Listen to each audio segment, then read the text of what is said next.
এই যে দেখতে পাচ্ছেন সুইচ টু youtube.com এটা চলে আসে। অর্থাৎ এই ইউটিউবের যে অ্যাপসটা আছে এটা এই ফোনের যে ভার্সন আছে এই ভার্সনের সাথে ম্যাচিং না করার কারণে এটা চলবে না। এখন আপনাকে যেটা করতে হবে, আপনি গুগল ক্রোমিতে চলে যাবেন। গুগল ক্রোমিতে যেয়ে এখানে লিখবেন www.youtube.com। এখন তার আগে যেটা করা দরকার সেটা হচ্ছে প্লে স্টোরে যেয়ে আপনি গুগল ক্রোমিটা প্লে স্টোর থেকে আপডেট করে নেবেন, কারণ সব ফোনে আপডেট দেওয়া থাকে না, বিশেষ করে পুরাতন ফোনে।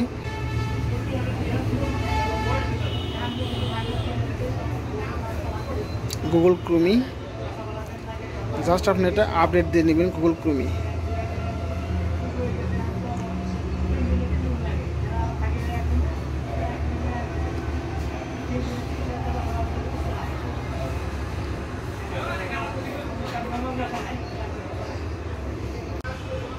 তো গুগল ক্রোমি আপডেট হয়ে ইনস্টল হবে। ইনস্টল হওয়ার পর আপনার এটাকে ওপেন করব। আবারও এখান থেকে গুগল ক্রোমতে চলে যাব। এখন আমরা এখানে সার্চ বারে লিখব একেবারে সার্চ বারে উপরে লিখতে হবে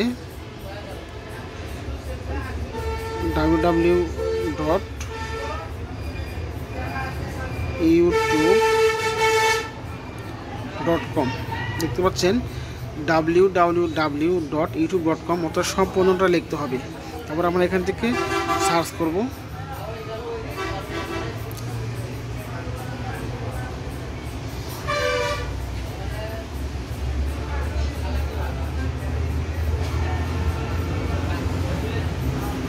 দেখতে পাচ্ছেন আমাদের এখানে ইউটিউবটা চলে আসছে এখানে।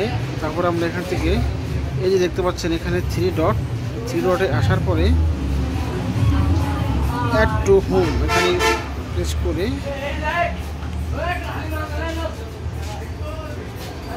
এটাকে অ্যাড করে দেব, ইউটিউব অ্যাড। এখন দেখবেন এখানে আরেকটা ইউটিউব চলে আসছে, এটা হচ্ছে আমাদের গুগল ক্রোমি।